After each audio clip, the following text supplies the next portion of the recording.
At the Daily Express, Christian Calgie and the Leeds Westminster editor, Zoe Grandwald, for our news review. Great to have you on this heatwave weekend.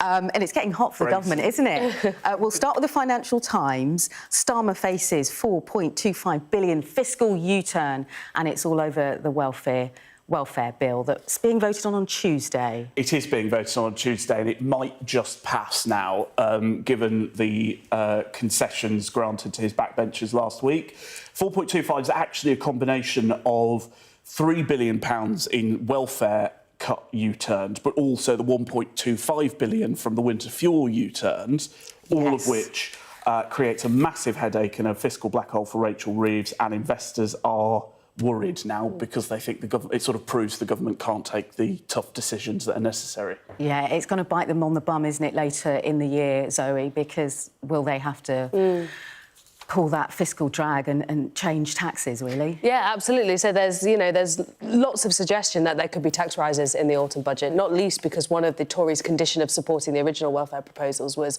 ruling out tax rises, which obviously the government weren't keen to do. But yeah, this is an absolute headache for them. Not only have they now got more of a hole in their budget, but there isn't even a guarantee that this is going to pass on Tuesday. I mean, it does seem like some rebels are satiated. Some compromise. Yes, but, over the weekend, they will get emails from their constituents. This has been really heavily publicised. There is, it is still a conscience issue for many MPs, and you might see more of a row brewing over the next week. And also, one of the things I'm interested in is whether the concessions are even legal, because what they're doing is they're saying that people who are already on PIP will continue getting the money, but new PIP claimants will be on a different method of working out whether they're eligible.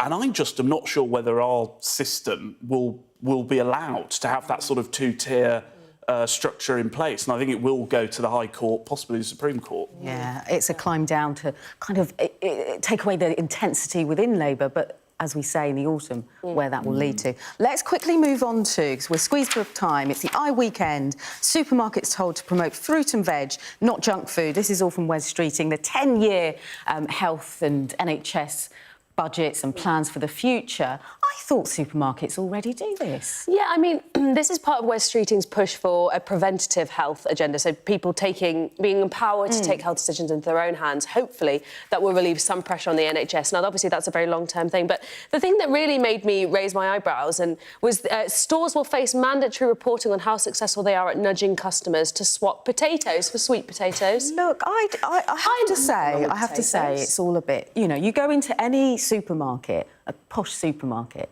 trying to drag people in, you get a whole fruit and veg store, avocados for 79p or, that brings... But I feel like it's just a lot of headlines for not very much manoeuvre. Yeah, and what's frustrating to me is I actually think Wes Streeting gets the opportunities and potentials of making weight loss jabs more accessible on the NHS, which is an absolute game changer, which would, in an ideal world, negate the need to do what is, it's just so statist and manly. Look, there's so much more of that to come. We'll talk about it after the break. Thank you so much for your company.